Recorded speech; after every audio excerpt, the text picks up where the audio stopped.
On this episode of the Oklahoma Breakdown with Ikard and Lehman, presented by First Fidelity Bank, we are joined by Jason Kersey from The Athletic for an interview.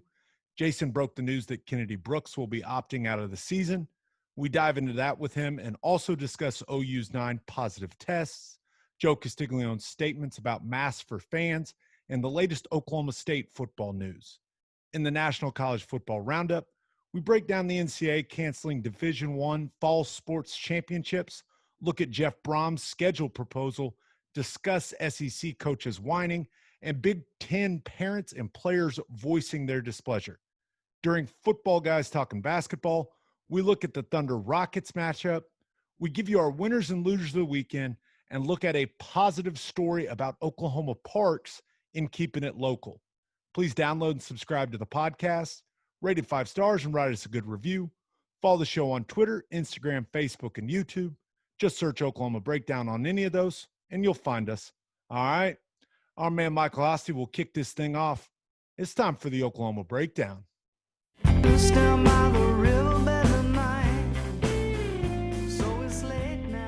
It's beautiful Monday, August 17th, and you're listening to the Oklahoma Breakdown with Ikard and Lehman, presented by First Fidelity Bank. First Fidelity Bank is a full-service financial institution based in Oklahoma with tailored solutions for all your personal and business needs, checking accounts, saving accounts, home loans, and much more. They do it all.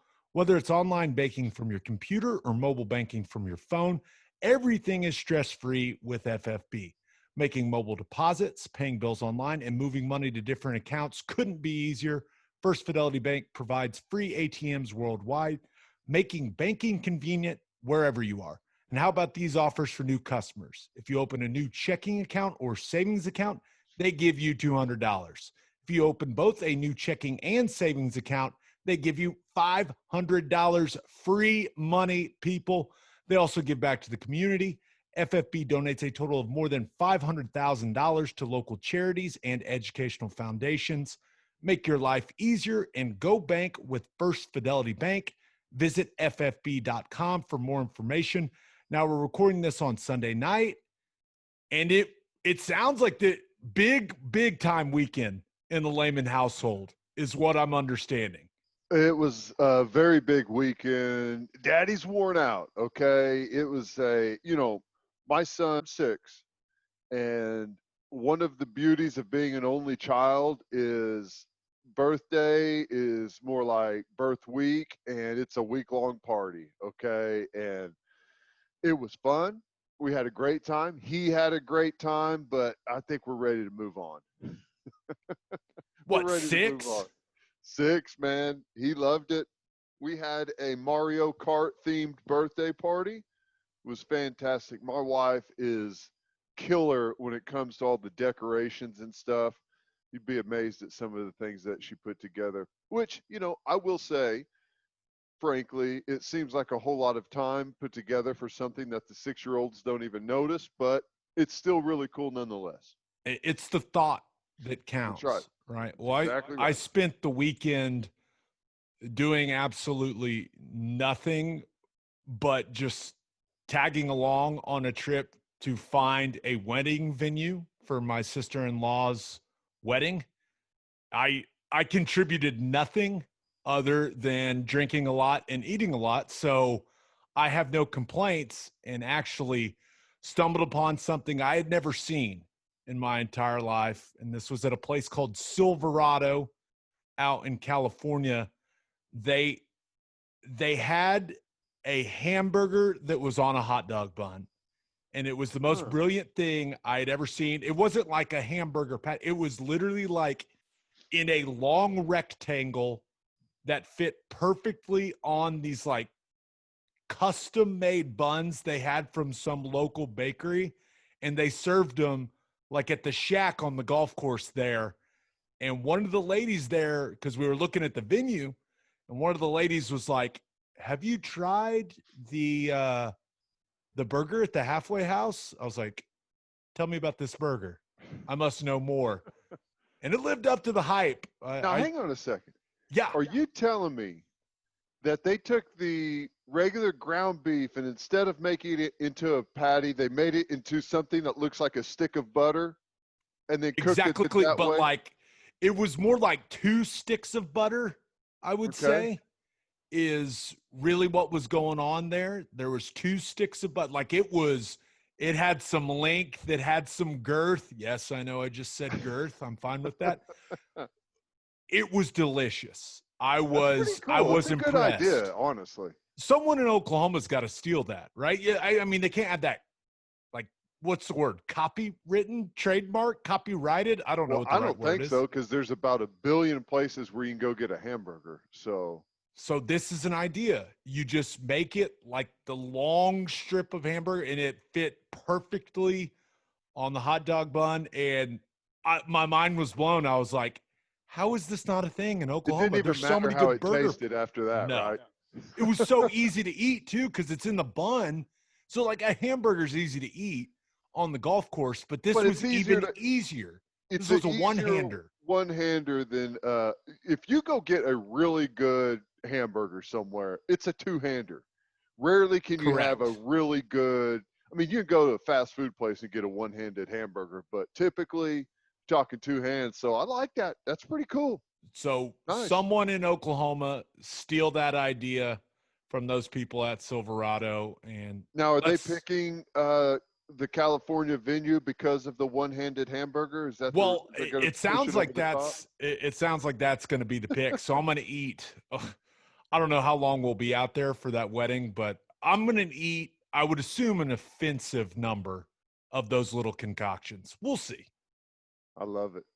All right, Ted, a ton to talk about in the world of college football, especially locally. And to help us do that, we have an interview with Jason Kersey from The Athletic. He broke the Kennedy Brooks news. So had Jason on, that really great conversation with him. And that interview is brought to you by Will and Wiley Hard Seltzer. Guys, stop acting like you're too manly and just accept it. Hard seltzers are amazing, and there's only one hard seltzer that we drink on this podcast, and that is Will and Wiley Hard Seltzer from Coop Ale Works. It's perfect for any occasion. We drink it by the pool, at the lake, and at the tailgate. It's made in Oklahoma, and it is absolutely delicious. Will and Wiley is customized for the Oklahoma lifestyle. Go find it right now in a store near you, and go follow them on social media at Will and Wiley. If you're drinking some because of us, tag us in your social media posts to let them know. All right, here is Jason Kersey from The Athletic. It is our pleasure to be joined by the newsbreaker himself. He is I would say the face of The Athletic is probably the best way to put it. Jason Kersey is in the house. What's up, newsbreaker? I did not pay anything for that intro, I promise. Did you pay anything for the big lead you got for the breaking news? I didn't do that. I'm not the National Enquirer, but but no, I appreciate y'all having me on. I like the show a lot. So it's and obviously I like both of you. So it's good to be with you. Well, we like you too, buddy. So let's get right to it. Kennedy Brooks is opting out of the season. Clearly not ideal for Oklahoma's offense, especially with their situation at running back, with Ramondre Stevenson still looking like he's going to be suspended for 5 games. So you've got TJ Pledger, Marcus Major, Seth McGowan, and just a lot of unknown, right? So, how did you come about the information? I know you've got your sources, but and when your source gave you that information, how surprised were you, Jason? Well, so yeah, I can tell you how it happened. I was sitting downstairs hanging out with my wife. We were just watching some trashy reality TV. Big 90 Day Fiance fans here. So we were watching some of that, and yeah, I got a text from a source that I trust that has helped me out on a lot of things in the past, and all it said was Kennedy is opting out, and I immediately jumped up and told my wife, I got to go work.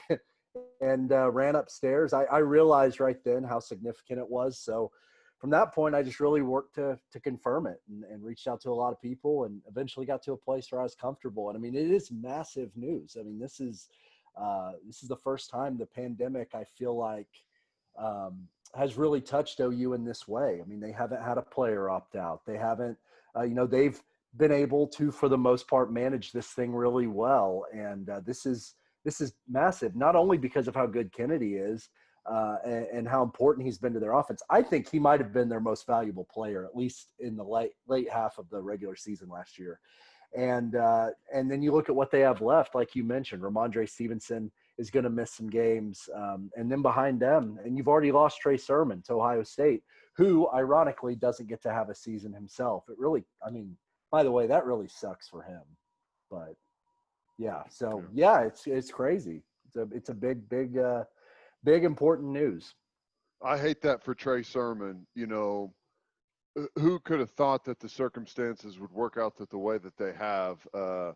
Pretty unfortunate. But, with him leaving, which Oklahoma hasn't really been on that end of the transfer stuff. Typically, we've been the beneficiary, but then we had Sermon go to Ohio State. Kennedy Brooks looks like he was going to be, the go-to guy. But now all of a sudden, in a backfield last year that you had 4,000 yards rushing and over 40 touchdowns combined between the two, they're gone. And Ramondre Stevenson's going to be gone. Now, I don't think this is a thin position group. Like, we've got a lot of talent there. But, I mean, you got to say right now, there's more questions at the running back spot for Oklahoma maybe that they've had in – gosh, guys, I mean, when's the last time you could even think whenever they've had a situation where maybe they're this close to the season? I would say it's probably 2014 when you lose Brendan Clay and you lose Roy Finch and Damian Williams. And so in 14 they had Keith Ford coming back, who I think everybody thought was going to be a star.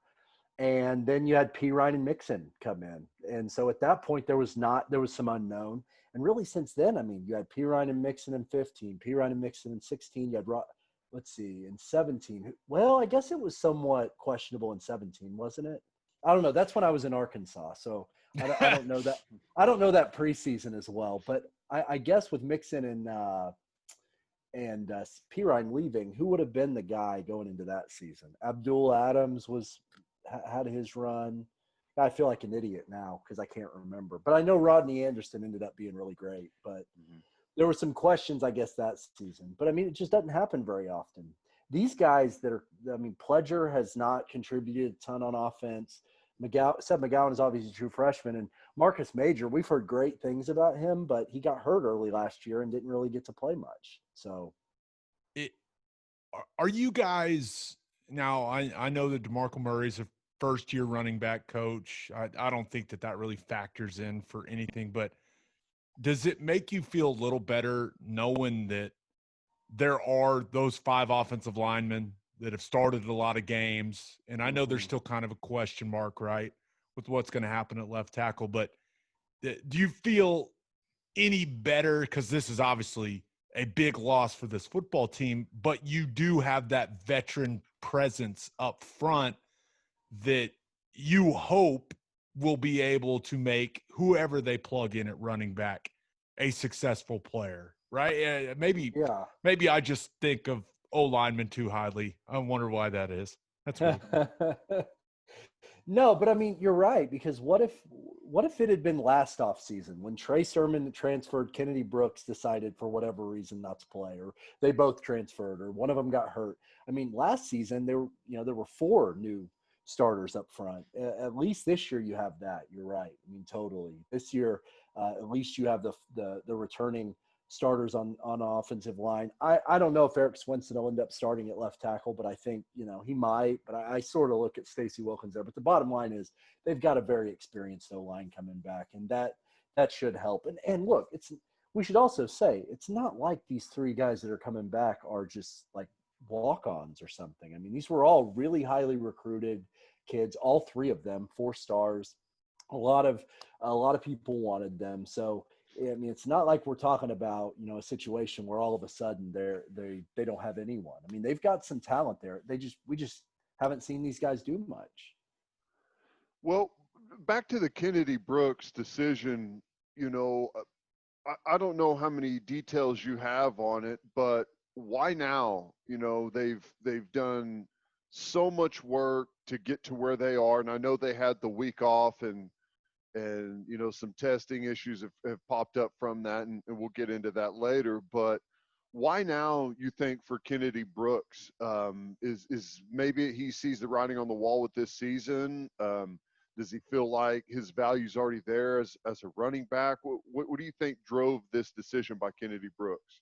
Well, that's one area where, I mean, I'm a little light on details right now on his exact motivation because I haven't talked to Kennedy himself. So it's, I wouldn't want to, I guess, speak for him, but I do think that there's a lot of things. I mean, this is a guy who, this was going to be his last season. That's one thing I can say for sure. He wasn't coming back after this year. If he had gone out and had another 1,000-yard season or whatever, he was going to go to the NFL this next offseason. So I think he was already thinking about that.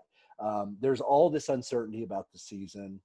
I mean, guys in camp are getting hurt. Lincoln Riley even said yesterday, Saturday, when we had our Zoom conference call with him, that undoubtedly Caleb Kelly's injury damaged the morale of the team, because you're already wondering, are we going to have a season or not? Is this going to get canceled? You see what's happening in the Big Ten and the Pac-12. And now, I mean, gosh, Caleb Kelly getting hurt is just brutal. I mean, that is just a brutal, brutal injury. And I think that had a lot of impact on the team. Now, I don't know if that affected Kennedy specifically, but I think it did affect the guys in the team.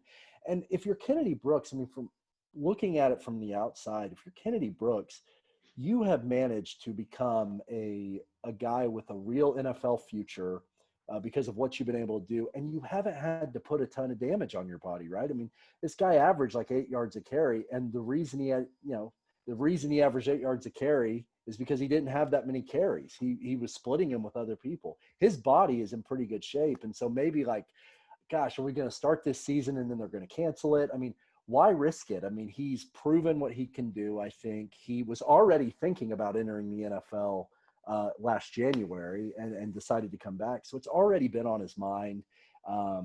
Why do more damage to your body for a season that may not even happen?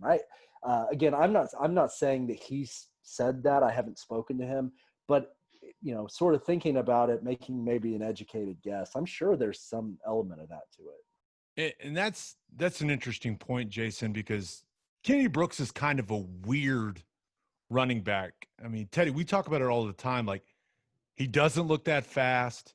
He doesn't look that good in a jersey. But one thing, he has elite vision and really good patience, a good sense of blocking schemes. He's put really good stuff on tape. So in my mind, I think if you're Kennedy Brooks, like, you've got good tape, you've got good instincts. Now it's time to, hey, I'm going to take this big chunk of time to really work on my body, to get faster, to get stronger, to work on those weaknesses, because I don't think he's an elite athlete. I really don't, but he can work on that a lot better just working out at some training facility as opposed to going through the grind that is the season. You know what I mean there, Ted? No, I agree with that. It's hard really to – running back has become probably, in my opinion, the most difficult position to try and grade or judge as to where they're going to go in the draft. You can see unbelievable players not go until middle of the second round just because of the way the position is viewed now. It's almost viewed as we can insert anyone into these offenses and have production. My worry about Kennedy is kind of like what you're alluding to, Gabe, is I don't know that he's going to be a combine guy that just destroys the combine. And you said like a Saquon Barkley, we're like, oh my God, we've got to draft this guy. Like, I don't know what Kennedy Brooks like what his most appealing asset is.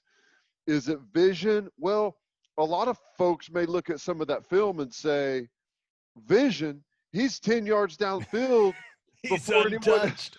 even gets close to him because of how great those offensive lines have been. So I'm kind of up in the air. I think Kennedy Brooks is a really good running back. And this is strange to say, but I think that how good OU's offense is actually may work against him. You know, sometimes it means something whenever a running back like scraps and claws and comes up with a 4-yard gain. Like David Montgomery for Iowa State, like that guy was unbelievable. He'd have, 18 carries for 95 yards, and you're like, that's the best 95 yards I've ever seen in my My life. God, that was a hard looking 95. It's the same thing with Puka Williams. His numbers just don't blow you away, but he's dodging a guy as he gets the handoff in the backfield, makes 2 more miss, and ends up being like a 3-yard gain. But you're like, that was unbelievable. So I almost feel like how good the offense is has worked against him, but the production speaks for itself. I mean, he's a big kid that can run, that's incredibly smooth. He's gifted. I wonder, and this is kind of a thing that Lincoln's kind of done in the offense that you can't really blame any of these running backs, but I fear that his lack of versatility in the offense could possibly hurt him. That's kind of the way backs are going now. Used to be have a first, second down back, short yardage back, and then a third down back. Well, that's really not the case anymore. Now it's guys that can do absolutely everything. And I'm not saying that he can't, but he's never really been given that option in Lincoln's offense. So I don't know where he's going to end up and how high he could be drafted. But, I don't think it's going to hurt him being able to step away from the game with a bunch of other really good running backs not going to be playing either, with the Big Ten and Pac-12 opting out. I don't want to derail your podcast here, but I have a question for Teddy. Has there ever been a running back that you've tried to tackle that's like Kennedy Brooks? Because it makes no sense to me from the press box. He does not look fast. He doesn't look particularly impressive. And even when he's 15 yards in front of guys, it doesn't look like he's running that fast. And I don't, off the top of my head, I can't really think of anyone else that's quite like that. I'm just wondering if you've ever played against someone like that. I'll have to think about it. I'm sure I can think of someone that is deceptively fast. Like I don't know if you'd call them long striders or exactly what it is. Like the turnover doesn't look like it's incredibly fast, but they're really covering some good ground. I'll have to think about that. I know someone will come to mind, but by the end of this interview, I'll have someone for you. All right, Kersey, before you broke this big news about Kennedy Brooks, the big news about OU football was that they had 9 players test positive after giving the guys a week off. Now, you listened to everything that Lincoln Riley said. You were there the entire time. There were some things reported by some people that seemed to be a little inaccurate. Can you tell me exactly what Lincoln said? Like, what did he say? What did he not say about the guys that tested positive? Yes. Yes, there was some inaccurate information that got out there, and that then got spread very widely. That was unfortunate, because what it made it seem like Lincoln said was that most or all of the 9 guys who tested positive were the ones who left Norman, but that's not actually what he said. He said he did say that it was community-based, which the way that I took that, and which I think is accurate, is that it wasn't spread within the football facility. It was spread within the community. Well, that doesn't – I think some people took that to mean it must have been someone off in California or Texas, but that could have meant the community of Norman. And it was later clarified that the majority of the people who tested positive were actually guys who had stayed in Norman. So, that was extremely frustrating yesterday. Is that that was a week off. Yeah. I mean, that's, which I get it. A week off is really a long time, but it just kind of goes to show, like, if you step away from the strict protocol that they have, that, you know, you're going to be right back to square one. Do you take that week off in the new testing, the 9 positives, as maybe a glimpse into the future whenever they get back on campus around the student body?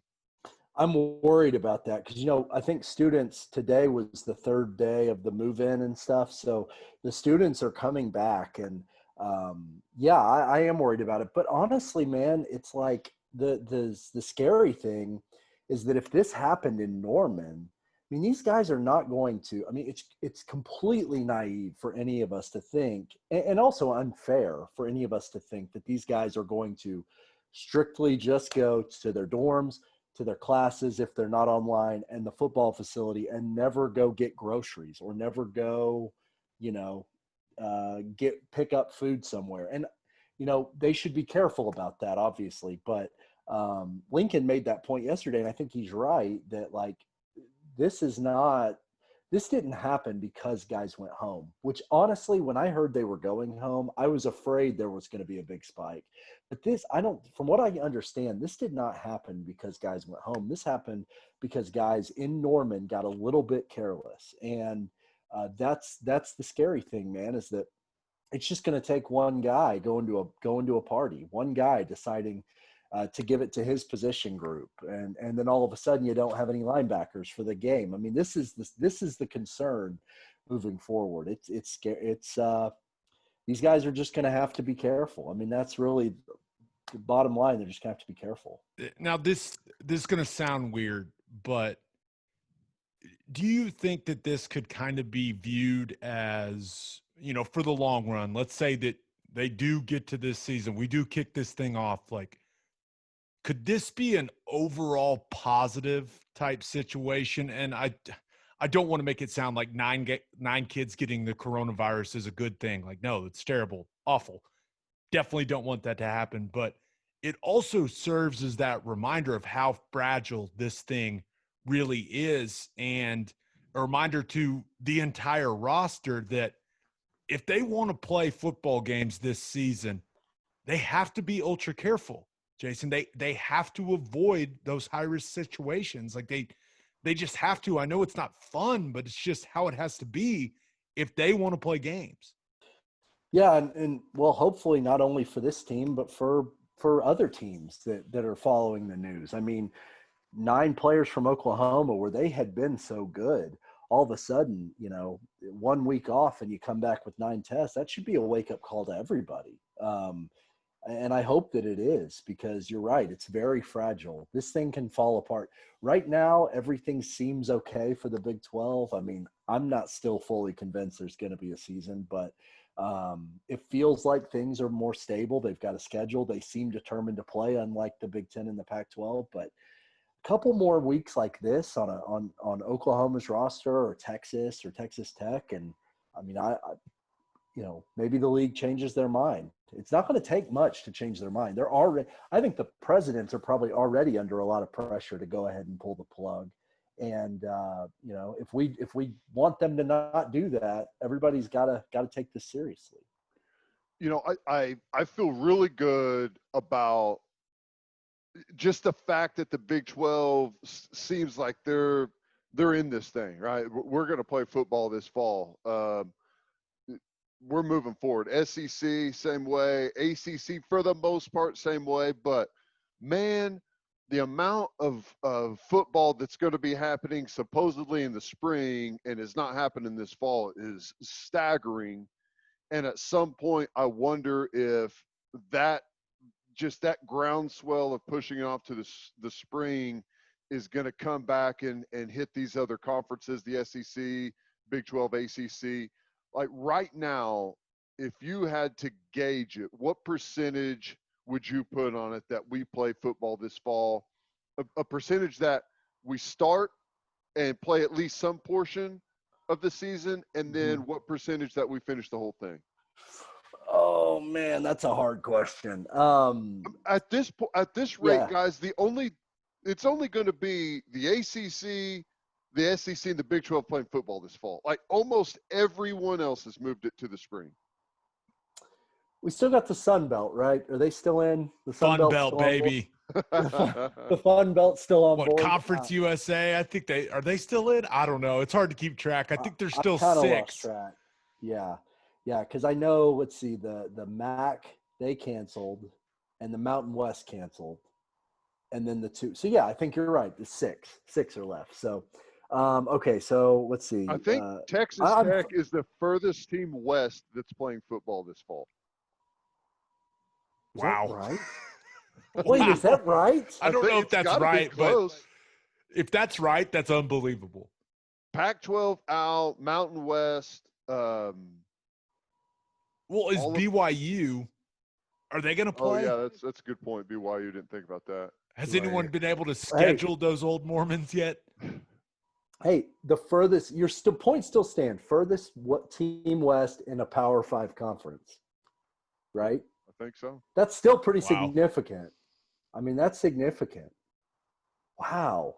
Okay, so I've been filibustering here a little bit to avoid your question. Give us your percentage, Kersey. Okay, so percentage of season starts, I'll say 75 that it starts, and that it finishes 40, 35, 40 maybe. I'm being a little optimistic here. And I know that, and I don't want to turn this into a coronavirus conversation, but Jason, I know that you've been monitoring the testing. You've been very outspoken on social media about that stuff. And the saliva direct. Now, I'm not going to pretend I know a ton about it, but everyone was fired up when it got the FDA approval. In your mind, does that affect this in a big way? It seems like great news. It does seem like great news. I guess we'll just have to see how it plays into college football, because yesterday, Kerry Murdoch actually asked Lincoln about that, and I don't think Lincoln was fully briefed on it, because his answer didn't make it seem like he was aware of maybe the exact what was going on. But I read that thread. I think it was a thread that you retweeted, Gabe. I think that's how I saw it. But that seems like terrific news. So, because that would all of a sudden give you really cheap testing. And if you have really cheap testing, hell, you can test every day at that point, right? Right. Tests are $4 each. I know that the scientists, right, and the doctors, they were fired up. So I was like, okay, if those people are that fired up, like I should be really fired up because of how it can affect college football. And that's the way that I viewed it, at least. Mm-hmm. Yeah, me too. I thought that was awesome news. And if that's real, man, that's a game changer. I mean, that's an absolute game changer. And it would really make me feel like if I was in the Big Ten or the Pac-12, damn, that was a mistake. If we end up having the real possibility of daily testing, that again, I'm not going to pretend to be a scientist or an expert, but that would seem to be massive if that's real. All right. Well, I think that's an interesting conversation, because if you are the Big Ten and Pac-12, you may be thinking, "Oh my God, we folded our hand too early here."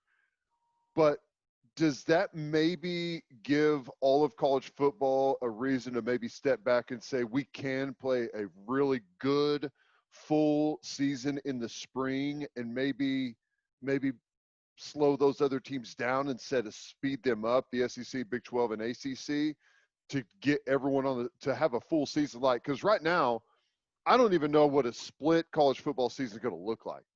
It's going to, right. It's Nobody suck. does. Yeah. Right. It's not going to be like a good full season with full fans in the stands.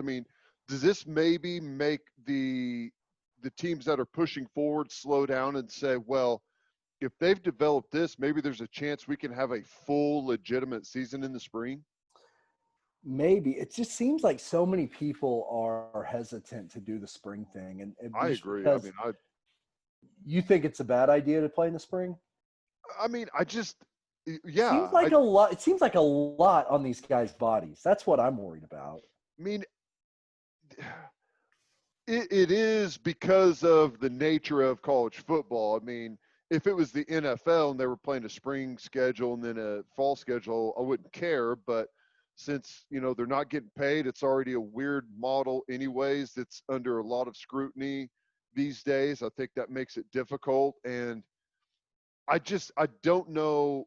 It's going to be really weird to be getting all hyped up to go watch a season start off on a 10-degree day in February. But, maybe if that's all you have, Gross. you don't worry about it, but it does seem weird for Yeah. the start of college football. Well, and I mean, to your point, I mean, can you legitimately crown a national champion if everybody's not playing at the same time? I mean, I don't know. Maybe you can. I guess when you Pac-12, Not legitimately, but I mean, college football's only legitimately crowned a national champion for like 6 years. So right, right, yeah, that's true. But I mean, you're gonna always. I mean, especially with Ohio State not being in it, and you look around the Big Ten. It's like Ohio State's probably the only team of the two conferences that was a real playoff. Like, I don't know about for sure, but they were probably going to make it. Oregon is always sort of in the mix, I guess. They're sort of right there, but still, it just would feel very strange to play two different seasons. I mean, then what? You have I've seen a lot of people say that the Big Ten and the Pac-12 just want to play on their own and have their champions play in the Rose Bowl anyway, which is true. That is all they want most of the time. But yeah, I don't know how that will work. But so I guess so to your question, I mean, how do you would that make them want to slow things down, or would that make the Big Ten and Pac-12? I guess I just don't know what the mechanisms are if they decided they wanted to. We've made a horrible mistake, and now we're going to try to ramp it all back up. Is it too late? Is it too late? Can you start? In my mind, it's not. I mean, would it be I don't know. embarrassing? Maybe, but there has been a large change, right? If you can test the guys every day, right? Yeah. That would be a drastic development. And I know balance that sheet of their athletic department is going to be a lot more embarrassing than saying, "Oh, you know what? Let's go ahead and play this thing." right. But Yeah, it took 6 months to decide not to do it. I mean, it's like trying to turn around an ocean liner. It doesn't. They can't just like flip around and be like, "Okay, yeah, let's go." It'll take forever for that to happen. So I would say, like, if you could get everyone on board with a Zoom call tonight, be like, guys, you want to play football? Everyone's like, yeah, let's do it. You could start tomorrow. But you and I both know, guys, that's not, it doesn't, it's got to not go. going to happen. There's no It's way. got to go through a million different people before that decision's ever made. Yeah, you're right. Yeah, it's not like the Big Ten presidents all have a group text. They say, hey, guys, do you want to do this? What do you think? Yeah. Go. Because there's a million layers to this that I don't even understand that would have to go through lawyers and doctors and all kinds of things. So, but that, I mean, I'd prefer that than having everybody say, screw it, we're going to wait till the spring. I definitely prefer that. Yeah. You know what? I would kind of say that I want to see a split season just to see what it's like. I want us to play in the fall. Just for the chaos. But I want to see what that farce is actually going to be like in February and March whenever they're playing football again. And we're all just like, what are they doing right now? It would be like the most college football thing ever. Like, college football has all this weird – am I allowed to cuss on this podcast? Yes, you are. Okay. They have all this weird shit that happens in college football every year. Pac-12 after dark and, the kick six and the BCS and the college football playoff and the weird way we decide who the champions are. And, the fact that the Big Ten has 14 teams or whatever, and the Big 12 has 10 teams. It would be perfect if college football of all sports decided to do this. Let's get weird. Let's get weird. Ohio State's undefeated, and then whoever wins out of the ACC, SEC, and Big 12 is undefeated, and then start the arguments, right? Yeah, it would be a lot of fun. It'd make for great, talk radio. It'd make for great podcasts, great articles to write. So bring it on. The weirder, the better. I'm all in. Yeah. Speaking of arguments, we saw Joe Castiglione, guys, come out and say, if OU has games, fans will be required to wear masks coming into the stadium and while they're in the stadium.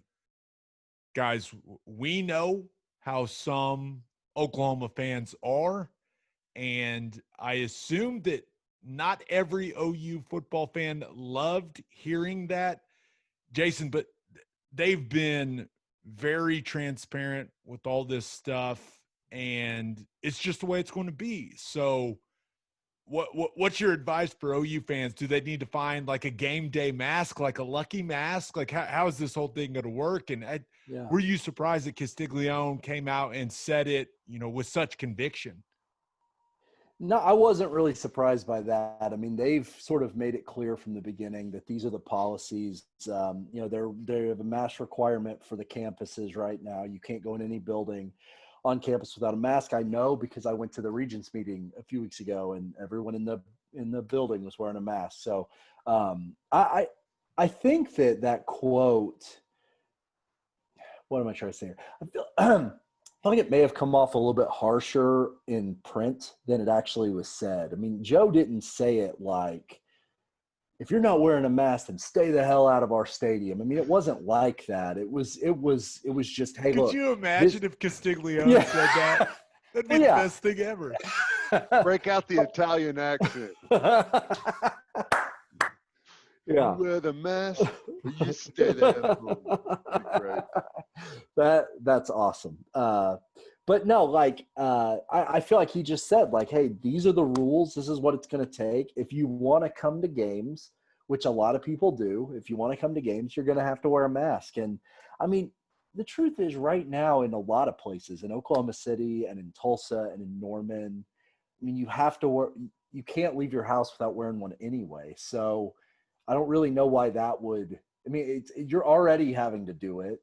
It's already the law in Norman. So, I mean, I guess I would just say, like, I don't think Joe was trying to be disrespectful. I didn't take it that way at all.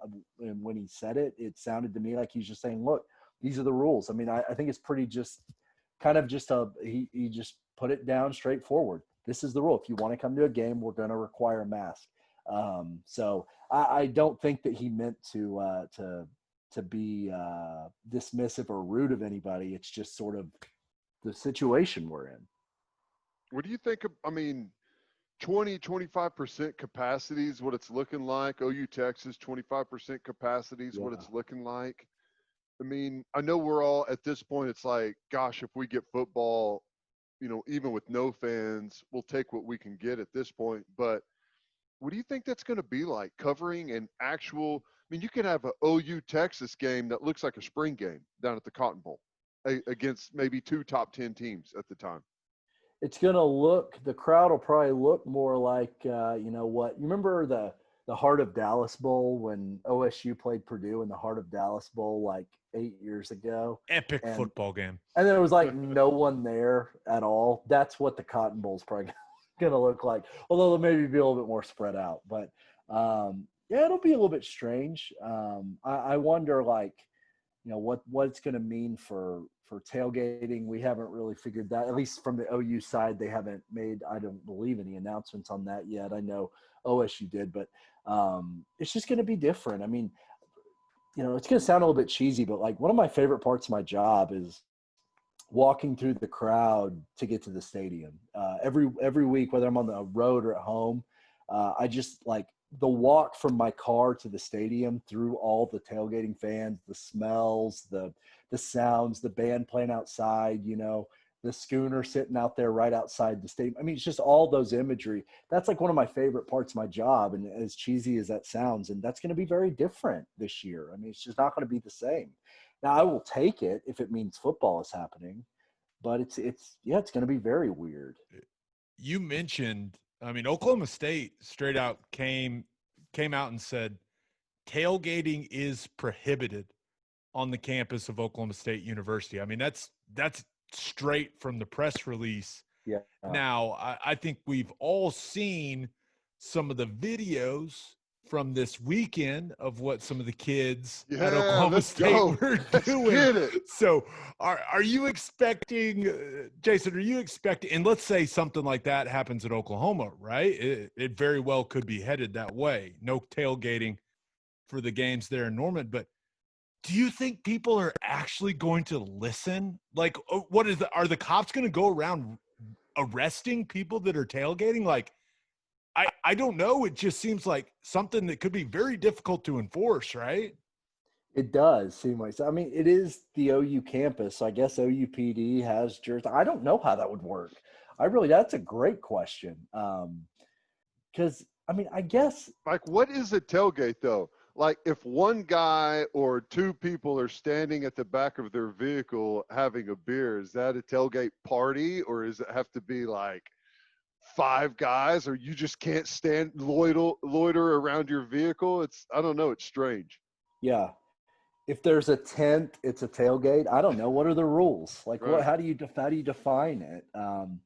That's going to be really hard to manage. I don't know how you manage that, how you police that. Because I think that'll be really tough. Because there are going to be a lot of people who really are going to want to tailgate. If they're going to the game, they're going to want to tailgate, and I don't blame them for wanting to do that. But I can see that being really difficult. Now, this is kind of building off of what you were talking about. Your favorite part of what you do is walking through the crowd going to the game, which happens to be my least favorite part of what I do. But Teddy hates that. It's just something about You're the right, atmosphere. You can, like, I'm sitting here in my wife's office at 10 o'clock, and I can just, the smells, the weather, the atmosphere, you know what it is. Like, if you had your eyes closed and poof, you were there, you'd know exactly where you were.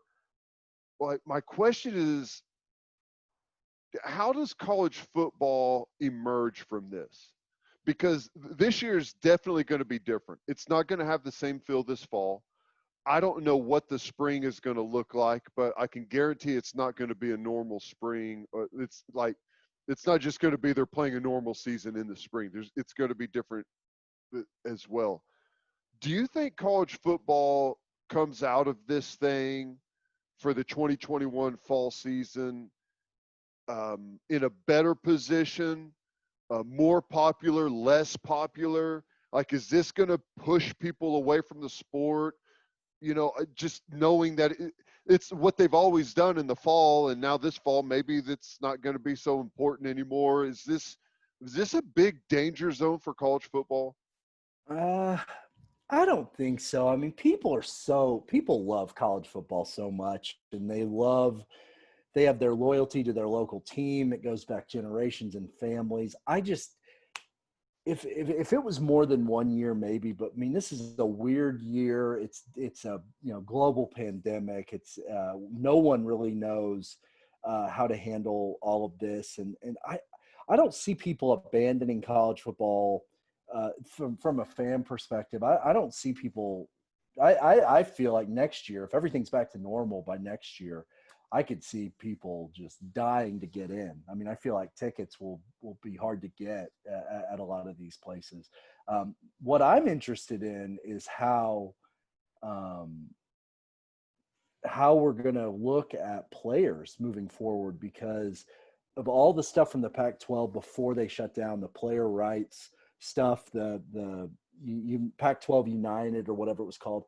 Those are the things that I'm interested in. If this whole situation, we have these guys opting out, some of them have said they're concerned about safety and they're not getting paid and all of those sorts of things. I just wonder if that stuff is starting to really come to a head more than anything else. I don't think that college football, the industry, is in trouble from the fan side. I think it's in trouble from the player side, right? I mean, that's at least would be how I view it. Now the fan exposure, them being allowed access to the team, right? Because there's going to be a lot of fans that aren't able to go to the games because of these seating capacity limits. And that's why when I see something like Oklahoma State doing that show on ESPN Plus, I think it's brilliant for Mike Gundy in that program, because in a year where a lot of their fans are going to be really pissed off that they can't go to the games, they're going to be able to get this behind the scenes look of the team, and they're going to be following them all year. So I don't know if they planned this well, I don't know if I should give him that much credit because I'm sure it was in the works for a while, but it seems like the perfect opportunity for Gundy to get exposure for his program in a year where fans are really going to be yearning for that type of stuff because they're not going to be able to do the stuff they normally do, Jason. Yeah, that's an interesting point. I mean, it's funny. The guy who sort of does all that, Bo Mattingly, he's in Fayetteville, Arkansas, so I actually know him. He did this. He started it. He did it with Brett Bielema and his program, and I think he did it with Minnesota. He sort of branched out, and so I'm sure this has been sort of in the works for a while. But it is a really interesting. It comes at a very interesting time, not just for because of the pandemic. I think for Oklahoma State, it was perfect timing because Mike Gundy has sort of dug himself a hole a little bit with recruits, I think, here in the last couple months. Wait, And what did he do? you know what? Whatever anybody thinks about what he did, the shirt he wore, whatever, the bottom line is that is going to have an impact on recruiting. And it's probably going to be used against him in recruiting. I would guess recruiting's pretty dirty and it can get really messy, and guys don't have really any problem using things when they need to. And so for him now, if he comes off the right way on this show, this could really save him. I think this was perfect timing for that reason. I mean, for example, that all goes down. The ESPN cameras were already in Stillwater, and so they were able to have in-depth interviews with Gundy and Chuba Hubbard on TV. Damage control started right away. So it was sort of fortuitous timing, I think, just generally for Oklahoma State between the pandemic and all that other stuff. Yeah, I can't wait to see the behind-the-scenes footage of that first video they put out. The hostage video? The hostage video. Yeah. I mean, it does so awkward. It's great for Oklahoma State because there's going to be a real reason to watch it for everyone, but it's also a massive opportunity kind of squandered because I think Mike Gundy leading up to that is, he's said some outlandish things, but he seems to be a pretty likable guy, and that probably could have gone pretty far for them if they didn't have a massive controversy, right in the middle of it. But I don't know. The recruiting thing I think is interesting because what do you think? Is it going to be a positive or a negative that teams are playing in the spring instead of the fall whenever it comes to recruiting? Because it seems like all of a sudden some guys are saying like, now hang on a second. They're not going to play until the spring. If I decide to go to one of those schools, I can start playing football right away. That myself, because what about a guy like Caleb Williams? Okay, Caleb Williams in Washington, D.C. postponed high school football until the spring. Caleb Williams could not – he couldn't enroll early anyway. His high school doesn't allow early graduations. But for guys at schools like his who are playing in the spring, are they going to have less opportunity to be recruited by the Ohio States, Michigans, Stanfords, USCs because of the coaches are going to be more busy in the spring? I guess what I'm saying is, could guys like Lincoln Riley camp out places? I mean, they're going to have a whole lot more time to do this recruiting. Or I guess on the flip side, if guys are playing in the fall, the coaches that are the college coaches from the spring will be able to maybe spend more time recruiting in the fall. I don't know how all that's going to work, man. That's a great question, and it makes me want to go look into it because I think that's a great question. Here's what's crazy, just speaking about Ohio State, this is good. This is the first year where a team outside of an SEC team has a chance at landing the number one recruiting class. It's only happened once in the last 10 years. Florida State did it. And then I think you have to go back to USC like in 2009 or something did it. But Ohio State is number one right now. And I don't know what that does to them. Maybe it knocks them down from that number one spot. Maybe it doesn't affect them at all. But they also had a guy that was a favorite to win the Heisman Trophy that's not going to get to play this fall. Gabe and I talked about in the last podcast, the Big Ten hasn't had a Heisman Trophy winner since Troy Smith in 2006. It's been that long for the Big Ten. So Holy shit, you're right. I hadn't thought Yeah. about that. Yeah, that's right. So I mean, it's a bad situation for the Big Ten. I mean, well, I just mean, those things alone. and if you're a kid being recruited by Oklahoma, Alabama, and Ohio State, I mean, maybe there's a part of you, that says, hey, football wasn't as important to the Big Ten as it was to the SEC and the Big 12. And maybe that plays into it. I'm not saying it should, but it could. Right. If uniforms play into it, then that could play into it. I mean, there's a million things in high school recruiting that plays into it. Yeah. Now, Kersey, before we let you go, 6-4 for the Noble Bears, first round exit? Is that what we're thinking? I knew you were going to bring this up. I knew it, and I think this is our year. I'm just gonna. I say it every year, but last year was a big year for us. We kind of blew it in the quarterfinals against Bishop Kelly. We would have got to play you guys. You're just lucky. You guys dodged a bullet. That's my story. That's my story, and I'm sticking to it. They got to learn it. You can't be the new guy. You've got to earn your stripes. Okay, they're new to the party. They're going to figure it out. Figure the postseason out. Yeah, that's right. He is Jason Kersey. Go read all of his work at The Athletic. Really appreciate the time, buddy. Hey, anytime. Thanks so much for having me, guys. Thanks to Jason Kersey from The Athletic for joining us. Ted, just our guy, breaking big-time news. It pays to be a superstar. You've got all the inside leads on all the breaking news. That was good stuff. That's 2 weeks in a row where, last episode with Kerry Murdoch, breaking news, and now Kersey breaking news. We're just a breaking news type of podcast, I suppose. That's what we do. It's no big deal. We've got all the relevant information, Gabe, from the relevant people.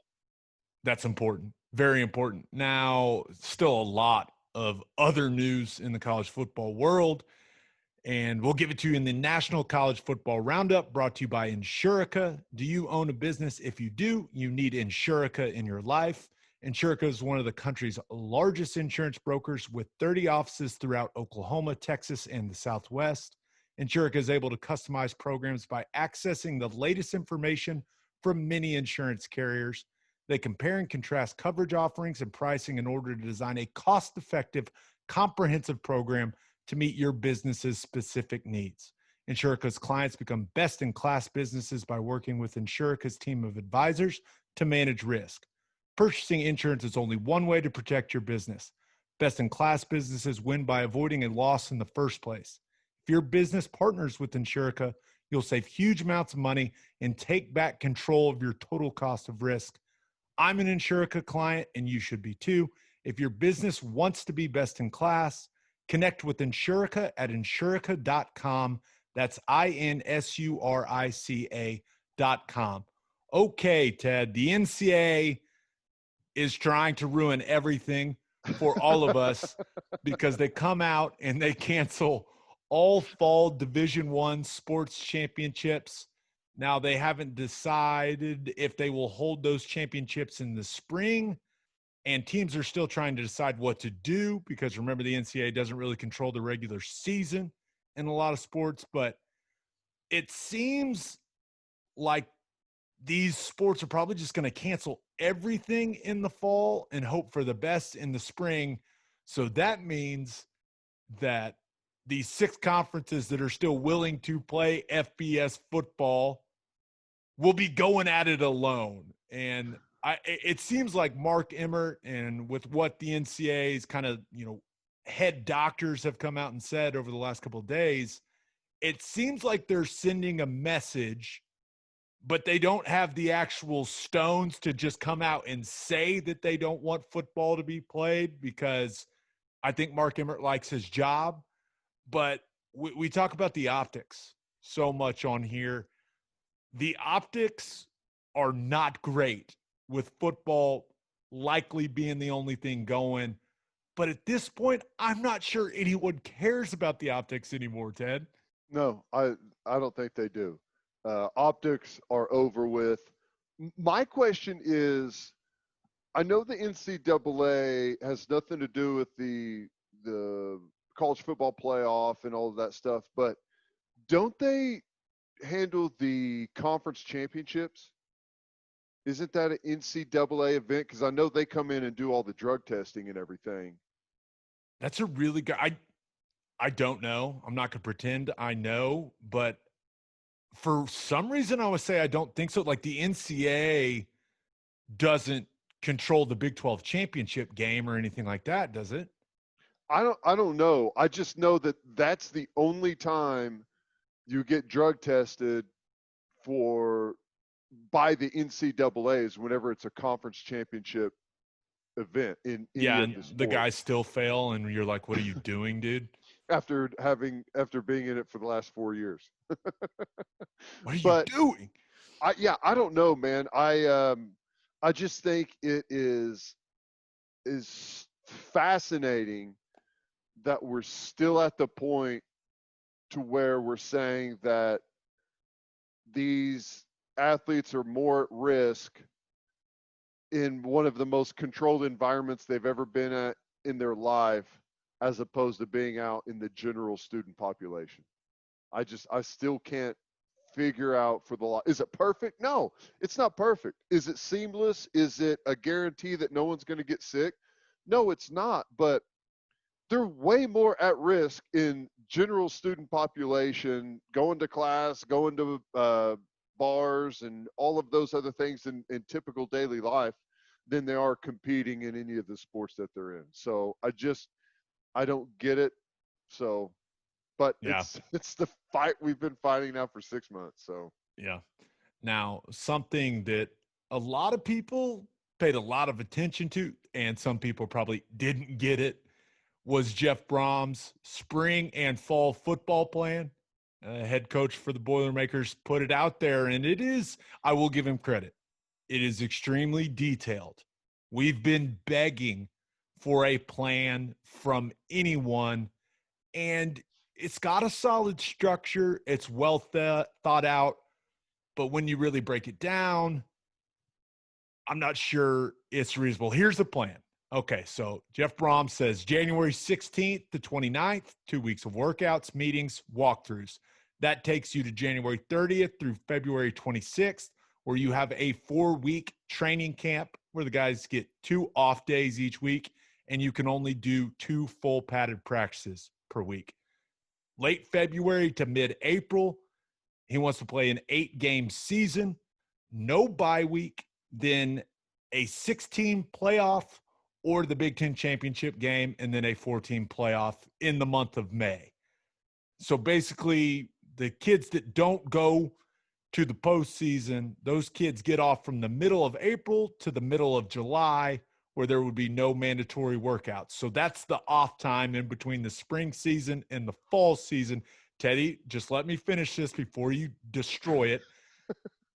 You'd have 6 weeks of summer workouts that run to the end of August, and then you give the kids a week off before a 4-week training camp in September, where you would still have the 2 days off each week, only 2 padded practices each week. And that leads you up to a 10-game season from October 2nd to December 11th, and you have the playoff or the championship game and playoff to follow. I'm not very good at math. I don't think you're very good at math. But when I add that up, it's possible that a college football player that was on a very good team could play up to 22 games in 10 months. That seems like a lot, especially when you look at contact being allowed in practice in 10 different months in this plan. I want to say, I love that he put this amount of effort, and it's detailed and it's color coded, which is always nice. But I just can't imagine, with everything that surrounds player safety now in college football, there's just no way. There's no way. And people bring up NFL guys playing tons of games. Those guys get paid a ton of money to do what they do. This isn't what college football players signed up. Now, would they do it? I think they would, Ted, and I think you probably agree, but I just don't think this is realistic. It's just not it can't happen. Well, there's a couple of things. You know, the main reason it doesn't work is because there is no chance in hell, and I mean zero chance in hell, that anyone in the SEC is going to say, oh, yeah, Big Ten, yeah, I understand you guys didn't want to play in the fall and pushed it off to the spring. So, yeah, we're going to play less games in the fall and report a month later than we planned on it just because you guys wanted to play in the spring instead of the fall. That ain't happening. There is no way, whenever you look at what's gone on, teams are dying. They're going to, next year, it's going to be a money-making conquest. However you can squeeze any amount of money out of anything, they're going to do it. These athletic departments are going to be in horrible shape. There is no way that anyone is going to agree to a 10-game season in the fall next year. There's no chance, zero chance. And now, for the Big Ten and the teams that are only playing in the spring, does this make sense? Yeah, it makes a lot of sense if you're going to be able to try and play a spring season and then a fall season. You're going to have to try and shorten both of those, give some time off in between. So it fits that scenario, but there's no way that you're going to get the rest of college football that's playing now to align with that. They're just not. It's just not going to happen. There's no way teams are going to come on, throw man. away These 2 people games. work together. Oh yeah, yeah. We've watched that happen really well over the last 6 weeks. Yeah, I mean, I do appreciate him trying to at least throw a plan out there, right? Because when the Big Ten canceled, there's no plan. I mean, there was not even, they couldn't even tell you what month. So I think Jeff Brohm throwing that, it at least started the conversation, and that was important, right? And I think looking at it on paper maybe made some people realize that it's just not that likely that there's going to be spring college football. yeah. I mean, that's what I was about to ask you. Does this make you think that they're just going to end up missing an entire year of college football? Yeah, it definitely does. I Yeah. mean, I never thought I don't know. I want the kids to be able to play, right? I want the kids, I think especially they'll play, but I don't know that it's going to be what we would call a season. I think it's going to be like a very short, compact. I mean, it may be less than 8 games. yeah. What would be acceptable, like from a game total, for them to play some in the spring and then you just play a full season in the fall? Like, is it 5 games? Like, is there a threshold where people that that are all about player safety, right, and the impact that playing those games has on these players' bodies and especially on their heads? Like, I wonder what the acceptable number of spring football games would be for people that think that way. I 8, don't know. It's a I don't. lot, but I mean, if you think about it, there's only going to be so a typical season's going to be 12 games, right? And then some teams make a bowl, most teams make a bowl, but it's going to be a 12-game season. So if you have 12 and 8, that ends up being 20, which is a lot, but some teams play 15. If you play in a national championship game, those kids have played 15 games. So you're talking about 5 more than that. And I know it's not the same, but just for comparison purposes, NFL plays 20 games in the fall, if you include the 4 preseason games. Some teams that have that extra one play 5. And I know the preseason games aren't like a true game, but imagine a team that goes to the Super Bowl that plays 4 preseason games, 16 regular season games, and then maybe if you don't have a bye, 4 more. That's a lot of football that's being played in a 6-month period. And I know you're talking about guys that get paid for it, But I'm just trying to say for a reference point. Yeah, and we can't ignore also the practice regulations, right, in the NFL. Maybe that's a way that they could do it. They could say, hey, you get one padded practice a week in the spring, and then you can only get one in the fall for all the teams that played in the spring. I don't know, something like that. But they're going to have to make it more player friendly in my mind. And I think this is a good starting point with looking at Jeff Brohm, like the structure of it. It just seems like too much in too little of a time period for me. You know what struck me whenever I looked at this? It's going to get scrutinized because of how much football it is, but the first thing I thought of is like, those teams are going to be badass. One thing that I hated about football, I loved it, but looking back, hated it, and kind of at the time wanted it to be different. You go in football's like the only sport. Like if I'm a baseball player, I can go to the cages and rip balls all day long. A golfer, I can go hit balls all day long. If I'm a basketball player, I can go shoot free throws. I can work on my jump shot. I can go play that sport all day long. In football, you take almost like 8 months out of the year off a lot of times where you don't even wear the pads. You don't ever play the sport. You throw the ball around and do some of that stuff. But for offensive linemen, you're not playing football. For linebackers, you're not really playing football. There's a difference between playing football with pads on and without pads on. It's completely different. And we go these really, really long periods of time without having those tools on, and you have to relearn everything all over again whenever you start. There's like 3 or 4 days of just getting used to what the pads feel like, how you need to stay low. And dude, if you're practicing basically year round and you've got that many padded practices, even though there's a small amount of them, like if you look back on it, how beneficial would it have been to had some amount of padded work every week, even if it's only like 10 or 12 minutes of drills and stuff? Yeah, it would go a long. It would add up for sure. It would go a long way, right, in your development. You would assume, at least. But I mean, that's the one thing I was like, they're going to be technique-wise fundamentally sound by the end of that season, but they're going to be tired too. Yeah, and a bunch of guys will be injured. But here's another thing that we've learned though: time off and a lot of rest and recovery isn't necessarily good for you.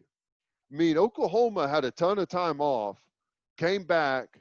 Well, it depends on what you're doing in that time off, right? That's true. I think rest and recovery are good for you. I think they are good for you. But also, I think I understand what you're trying to say when it comes to football. Like you get in football shape and those muscles get used when you're playing football, right? And to train those things, you have to play the game. Am I understanding is that kind of what you're saying? I mean, yeah, that's what I'm saying is like, you can't like in this deal, they've got them off from April until the middle of July. I mean, I've never had that much time off in my entire life as a football player. So I just don't know what what those guys would be like coming back. Because they're not talking about, well, it would be some workouts. sort of like discretionary period. So you could have unofficial workouts during that period, if I had to guess, because guys will obviously still be on campus. Well, the only reason I thought that they wouldn't is because you're playing 2 seasons, and people are, well, you can always say, well, we had 4 months off there in the middle. So yeah. I don't know. Yeah. The main thing to me though is you'll never get the teams that played in the fall to commit to only playing 10 games next fall. Yeah, completely agree with that. You certainly wouldn't get the people in the SEC to agree to that. And if anything, we're going to be playing more games next year, not less. Yeah, let's check in with our friends in the SEC. Yahoo Sports reported that there was a conference call of SEC coaches and SEC officials late last week. And this is probably a sign that nature is healing, because you think that they would be talking about how to ensure that they play in the fall, maybe share some things that they've been working on, maybe what have you been doing to keep your players and staff safe? Nope. What were they doing? There was a whole bunch of bitching about the two new cross-divisional opponents that some teams got. It sounds like half of the league is absolutely pissed about who got added to their schedule. I guess the SEC never really gave the schools an explanation of how schools got those matchups. Like, there was no formula for the selection process. So one of the SEC coaches on the call asked, they're like, okay, what did you guys do? How did you reason this out? And they didn't give him much of an answer. That led to a bunch of other coaches chiming in. And I can imagine here's how it went. Oh, what was that? Sorry, I don't know, guys. Coach Fisher's internet is just not very good, so we'll just see if he can get back with us. Sorry, Coach. We didn't hear you there. Yeah, but that's crazy. I mean, they started arguing about favoritism that was given to some teams, and I love this so much because it just brings me comfort knowing that these coaches are just arguing over the two additional games. We've got all this other shit going on, right? They're trying to figure out just how to play this damn season. No. The SEC, they've got the coaches just absolutely pissed about who they got added to their schedules. I would be pissed as well. I mean, there's two aspects of this. The first one is competition. If you're a team in the SEC, you're trying to build a program, you're trying to improve, you're trying to get some recruiting going, you're trying to win some games and improve what you've got there. And they say, "Oh, sorry, you've got Georgia and Florida as your crossover games. Sorry, that's just the way it worked out." Yikes. It's but the other end of it is, if you're the SEC, the powers that be, you've got a group of teams at the top that have a chance to win a national championship in the college football playoff. And the best way to make the most money for your conference is to get teams into the college football playoff. Even better to get two into the college football playoff. And with how our friends down in the SEC think, they're scheming away where they're like, can we get three in? I think they basically assume it at this point, if there's just three conferences. Oh, they definitely do. But I mean, so I understand, whenever they're scheduling those things, it's I would love to have these good games, but we can't have Alabama beat Florida, Florida beat Georgia, Georgia beat Alabama, and just to where all the tough teams play and they'll knock each other out. So I understand it from that end, but you do get screwed if you're down the totem pole, man. No doubt. Arkansas, sorry. Oh, poor Arkansas. It's gonna be a long season. They could have a really for the good Razorbacks team and go undefeated. Do you call it defeated? Winless. Sorry. Winless. So yeah, defeated. Oh, that would be rough. Totally defeated. Now, despite the dysfunction on that call from the SEC, the absolute cluster in the Big Ten is giving them a run for their money, because parents at Iowa, Penn State, Nebraska, and Ohio State have released letters asking Kevin Warren to reinstate the Big Ten season. At the very least, those parents want an explanation why the season was canceled, and they also want to know what the plan is. That would be nice. I think they just want answers to some of their questions, because it's weird. I think they just care about their children, and they just want some details. That's it. Sorry, the parents lost their internet connection. We're just going to have to move on without them. And the Big Ten hasn't exactly given them a lot of answers. And then you see Justin Fields come out and start a petition requesting that the Big Ten reinstate the season. It's already got 200,000 signatures on it, which I think was the goal. And all Fields is doing is basically saying, hey, can you guys reinstate the season and then let players and universities make their own decisions when it comes to playing this season or not? Teddy, this whole situation is absolute disaster for Kevin Warren. It's an absolute disaster for the Big Ten Conference. But I'm not surprised because they handled canceling so poorly. It's like it wasn't organized. It wasn't detailed. It wasn't anything like the Pac-12s. And now parents and players, the biggest named player in your conference is coming out and saying, no. Reinstate this shit. We want to play. It's embarrassing for the Big Ten. That's what it is. It is. But here's what pisses me off. Why does it take coming to the 11th hour or beyond? I mean, we're past the 11th hour. The doomsday clock has struck midnight. It's over. Why does it take up until that point for the players to start saying, hey, we want to play football? Because right up until this moment, what were the Big Ten players doing? Big Ten United. They've got demands. This is what we want in order for the college football season to go on. And if these demands aren't met, then we don't want to play. But now it's all of a sudden, well, why don't you just let us make the decision if we want to play or not? That's what's frustrating to me, is that we've had all of this time. This like, as soon as this whole thing hit in the middle of March, NCAA football in the fall was in question, and it was under siege. I don't know why sometime between then and heck August, whenever training camp was supposed to start, or July, that people didn't come together and say, hey man, we want to play football. I understand that this is difficult. I understand that there's a million different ways to look at it, and it's a political topic, but we just want to play football. Let us play. And here we are, where it's going to be too little too late.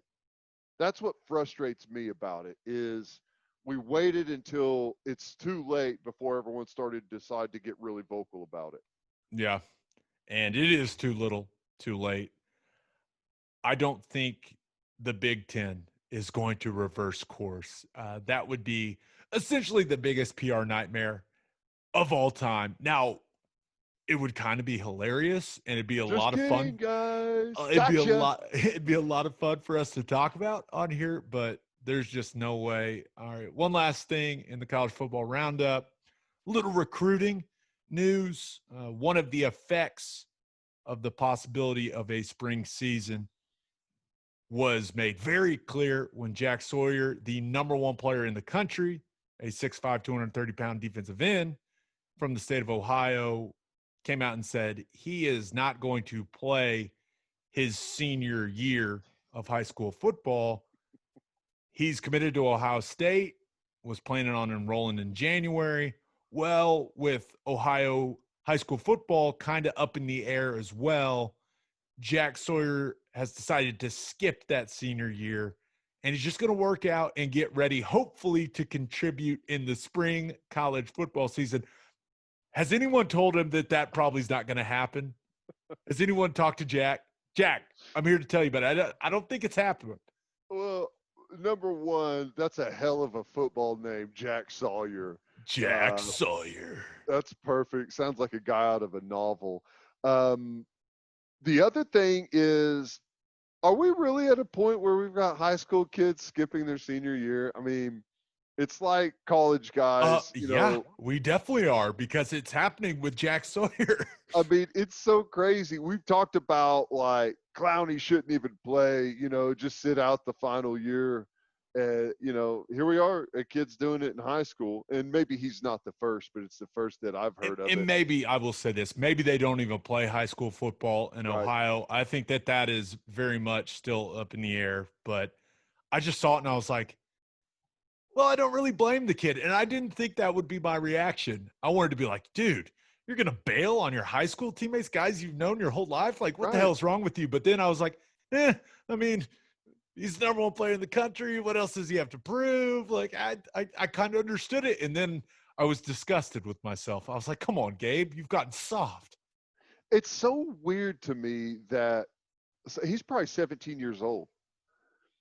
Like, my senior year of high school football was like the greatest thing ever. I've waited my whole life for that. I don't know. It's just weird to me that guys don't want to play. Like, you know what I'm saying? I understand it's an important decision and you've got to think about, going to college. You've already got the scholarship. You've already accomplished that. But it's like, what the hell are we talking about? Go win a state championship with your teammates, your buddies. I don't know. It's just so weird. It feels like a business decision, right? Yeah. Yeah, it it's does. weird. And It's weird when you're talking about high school kids. I Like cannot college, relate with that at all. Like, thinking about getting up there to playing, like being able to play the spring semester if they've got a spring season is like, I couldn't even fathom going straight from high school to starting that spring. Like, even if you don't play, like, there's not a chance in hell. And I know Ohio State's got a bunch of really good football players. I'd be shocked if this kid's playing in the spring. I mean, they may throw him out there because they've promised it to him, but that usually is not a very good thing whenever a guy walks onto campus and starts day one. It doesn't happen a whole lot. Yeah, There's especially a couple at of times. a place like Yeah. Ohio State with the defensive ends that they've produced lately. Right. I mean, come on. Let's be real. But hey, It's happening. this whole situation's crazy, right?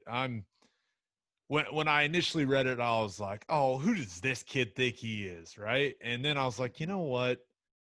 Can I really judge a kid right now making a tough decision like this in this environment with the coronavirus bullshit going on? It's just like, all right, man, hey, do whatever you think is best for you.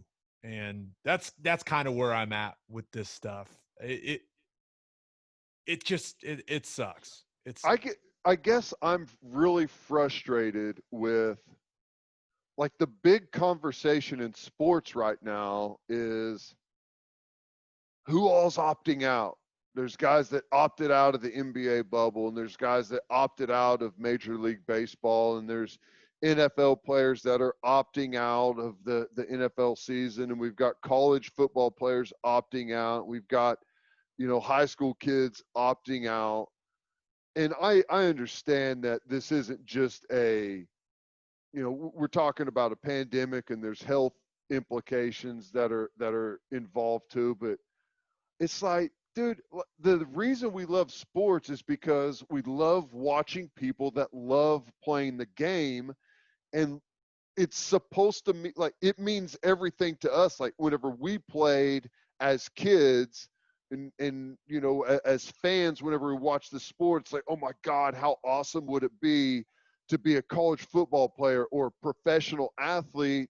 And it's like, all I hear about is guys opting out. And I'm not going to play my senior season, and I'm skipping my final year because of, I want to be drafted higher. It's just, I get tired of hearing that, Right. I would like to hear someone say, I want to go win a championship. I actually like to play the sport. I'm going to go play it. That would be refreshing. Wouldn't it? That would be refreshing, but we'll see. One more piece of recruiting news. The number one ranked overall prospect in the class of 2022, which seems so far away, he committed to Texas. Quinn Ewers, quarterback from South Lake Carroll, and Texas fans celebrated like they won the national title. It was a sight to see on social media.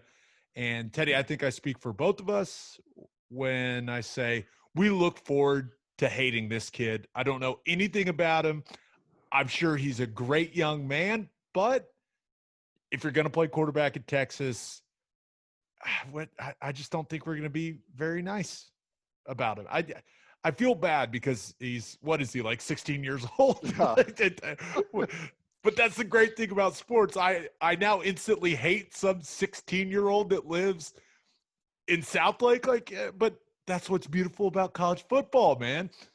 Is he opting out of his junior and senior year to focus on to be determined? I have not heard any news on that.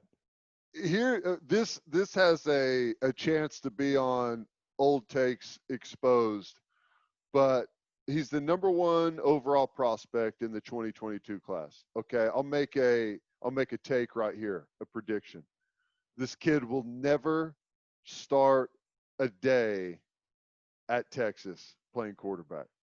Now, wow. My reason is if he's really the best player in the country, the number 1 quarterback, he's not going to go to Texas. I know he's committing right now. What happens if they have a bad year and, Tom Herman gets relieved of his duties, which is very much a possibility if the Horns don't have a good season? There's a long time between now and when this kid will be on a college campus.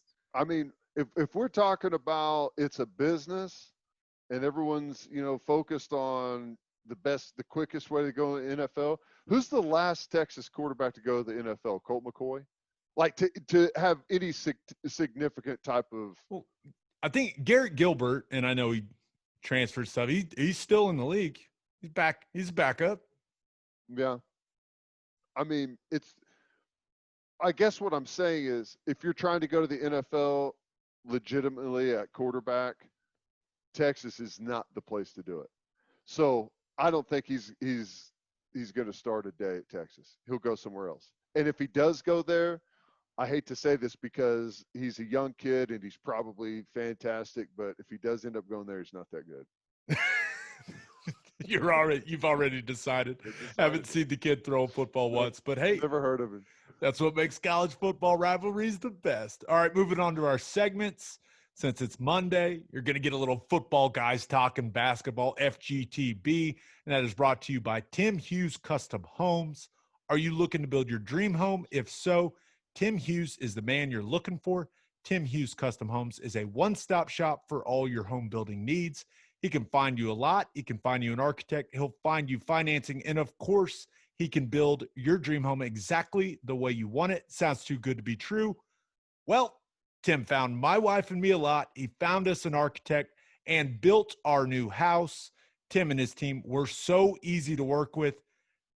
I didn't even have to threaten him with violence, that much at least. And he continues to be easy to work with, even though the building process is done. But he's also built several office buildings. So if your business is looking to build a custom office, Tim Hughes is your man. You can see Tim's custom builds throughout Gaillardia, Nichols Hills, Oak Tree, Stone Mill, and Rose Creek. It is a great time to build the home of your dreams.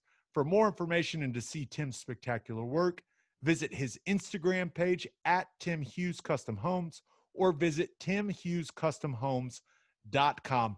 Thunder Rockets Game 1, Tuesday at 5:30 on TNT. Let's go. This team was supposed to be in the lottery. They were supposed to tank. Chris Paul was washed. Shai Gilgeous-Alexander couldn't turn into a star. And oops, this is going to be awesome. I can't wait. There's so many storylines now. Depending on how you look at this could be good or bad. Russell Westbrook is not playing in Game 1. I know that a lot of Thunder fans will always love Russell Westbrook, and you never want to see a guy of that caliber injured. You don't. It's bad for basketball when the best players aren't on the court. That's always what I'll say.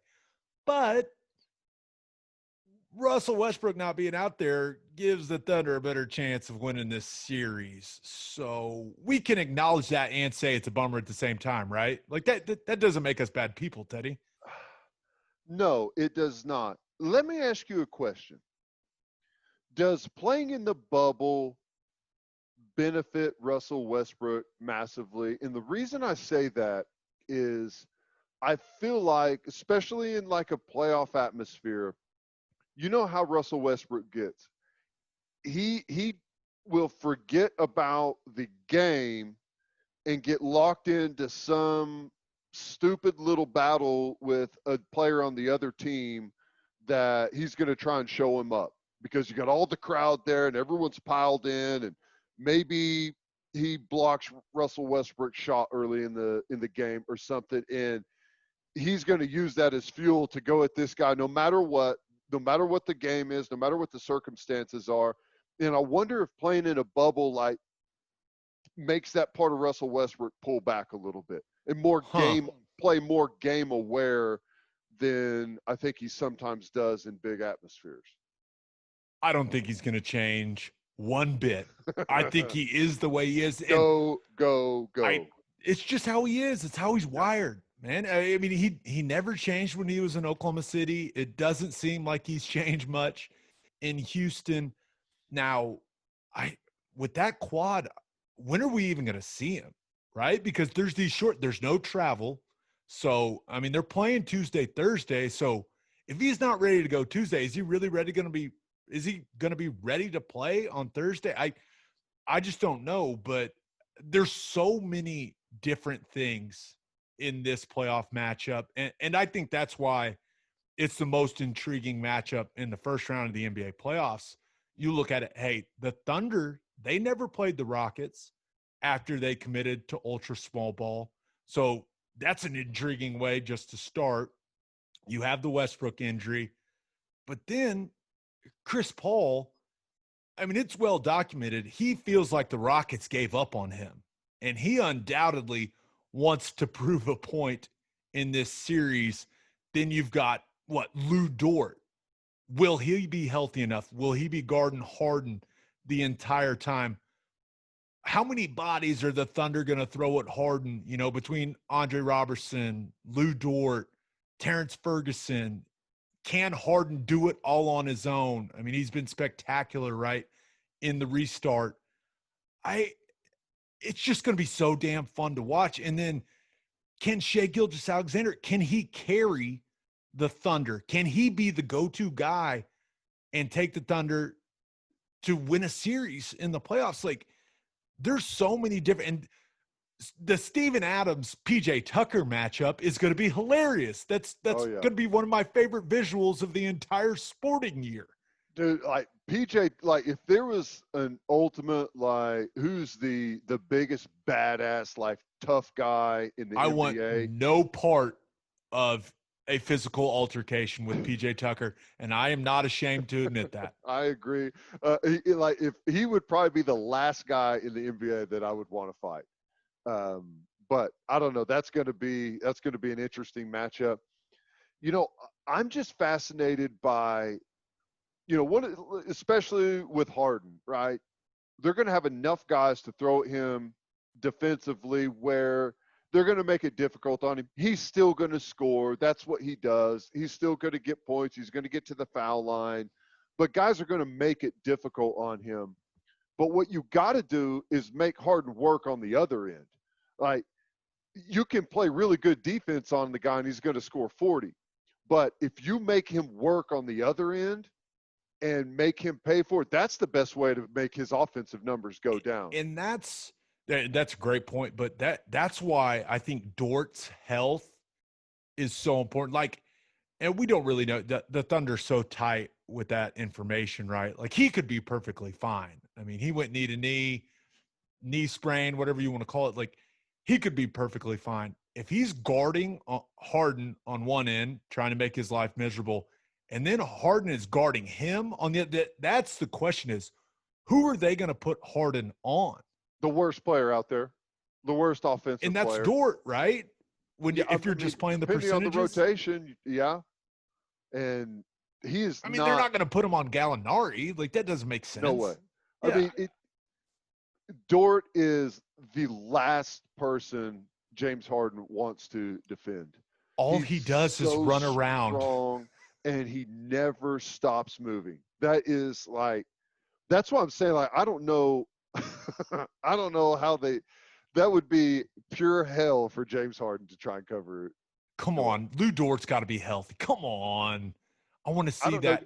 And don't forget, that'll be Arizona State on Arizona State crime right there. Oh, I love that. My thing about Westbrook is, I mean, a quad, that's tough to come back from. I mean, obviously, depending on how bad it is, but with the way he plays? Yeah, he's not 24 anymore. Guy's 31 years old. And the older you get, the more difficult those injuries are to come back from, where this may have been let's call it a 2-week injury at 25, 26 years old. I mean, that might be a 3-week injury at 31 years old. So, yeah, if Russell Westbrook's not super explosive, I mean, what makes him great is the ability to blow past guys and get to the rim. If he doesn't have that threat, then that mid-range jumper is not nearly as dangerous as it is before, because guys can play it tighter. And one interesting thing that we've seen over the last couple of games, right? This is going to be a very weird series for Steven Adams, because he's most likely going to be guarding PJ Tucker or Robert Covington, and they are going to be standing out at the three-point line and drawing him away from the basket. So can he dominate on the glass and on the offensive end and put up 20-something a game going against these guys that are, 6'8" and 6'5"? That's going to be a big question. But we did see over the last couple of games, Darius Bazley kind of playing that small ball 5. Like, if Steven Adams, if that matchup's not working out for him, they do have another option that we've seen a little bit of already. And Bazley, I mean, he's been one of the most impressive players in the bubble when you talk about an improvement standpoint from when the season cut off to where he's at now. So that made me feel a little better about that whole thing, is seeing what Bazley can do in that role. And if they have to go to it, at least he's had a couple of games experience doing those things. So this is going to be like a chess match. Teddy, this series is going to be awesome. It is. I can't wait for it. Honestly, I mean, it's hard for me to pick because I get the fanboy part of me thrown in there, so it's hard to have like a real clear visual on it. Acknowledging your problem it's the first step. I mean, I never would have thought the Thunder would be the 4 seed. And what if you extrapolate it out? It's about a 50-win season, right? Yeah, I think they've got the best record in the NBA since Thanksgiving. Yeah, if you take away that horrible start to the season, they've been money. So when you look at it that way, it's like, I mean, I guess I can't pick them to win it. I pick them as an underdog, but just slightly. I think it goes the limit, man. And I'd take the Rockets just as tight as you can. It's kind of a balance between that, having that star, right, in Harden, and then being balanced offensively, which is what the Thunder are. And we've talked about all these different storylines in this series. This thing's going to come down to PJ Tucker's three-point shooting, Eric Gordon's three-point shooting, Robert Covington's three-point shooting, hell, Daniel House's three-point shooting. That's going to be the story of this season, of this series. Can those role players for the Rockets, can they knock down threes? And it's going to be extremely boring watching James Harden go to the free throw line 18 times a game. It's going to suck, but we'll all get through it together. It's the worst. Now, I give the guy credit because he has figured out how to cheat the system in a legal way. He has. But that doesn't mean I have to like it. I don't have to like it. Are they going to call the triple step back a travel The gather. or not? What do they call that? The gather step. Well, he gathers 3 times before he. I mean, it's crazy. He like does a double step back, and it's like, come on, man, really? Unbelievable. But I will it's take. frustrating as hell to Give me watch. the Thunder. Give me the Thunder on Tuesday night. I Really? think they win Now, game hang one. on. You're taking them game 1. Yeah. Not what about the series? Give me them in the series too. Dude, they're playing some consistent basketball. They've got more balance. They've got bodies to throw at Harden. Like, they have the perfect formula to beat this Houston team. Now, Westbrook is the wild card for me. Like, his health. If he misses 2 games, though, like the Thunder, if Russell Westbrook doesn't play game 1 and game 2, the Thunder should be up 2-0. Like, they should. Yeah. Okay. If you can tell me Westbrook misses 2 games, I'll pick the Thunder. If he misses 1 game, I'll pick the Rockets. But, okay. That's fair. But I will take the Thunder in game 1. I'm sure after game 1, we'll be saying completely different things. We suck. We're horrible. Idiots. Yeah. All right. Let's move on to our winners and losers of the weekend. And winners and losers are brought to you by Advanced Weight Loss Clinic of Sand Springs. They'll help you execute a realistic and achievable weight loss plan designed for you and only you. They've got all kinds of treatments for men and women. Their licensed and trained experts combine diet and exercise with hormone therapies to maximize your results. If you're struggling with low libido or lower energy, Advanced Weight Loss Clinic of Sand Springs can help with that too. They also offer Botox and fillers. Tighten that stuff up, guys. To get on the path to losing weight, call 918-241-LOSE or visit their Facebook page. If you mention the podcast, you will get a free fat burner injection. All right, Ted, who do you have as your winner of the weekend? Winner of the weekend, Skip Johnson, OU baseball. And the reason why is we do not talk a lot of baseball in here, so I am very intrigued right now. Yeah. My son, it's his 6th birthday, and grandma on my side, my mom, got him a wiffle ball set. Okay. It had all the bases, bat, ball, the whole enchilada. It was great. So today and a little bit yesterday, we played a couple of just pickup wiffle ball games. Now, my son has never showed any interest in any sport whatsoever. Doesn't care about it at all. Which I'm sure has been interesting for you to I love it. digest. It's difficult. Now, I shouldn't say he's shown a little bit of interest in golf, which is fun. What a smart kid. I know. But kind of got the itch a little bit with wiffle ball. Ooh, okay. He's terrible. But in just 2 days, he showed dramatic improvement. Okay. Loves to hit, wants to get better at hitting, wants to listen to tips at hitting, which he doesn't want to listen to anything that I say about anything. It doesn't matter what it is. It's like, no, I'll do the complete opposite. But he's taking tips. He's asking for help. And he played a wiffle ball today in the heat for like an hour and a half and was locked in the whole time and wanted to play again. So when we came inside, everyone was gone from the party. We came inside. I said, hey, watch this. I want you to watch something. So I turned on the TV. I figured there'd be a game on ESPN.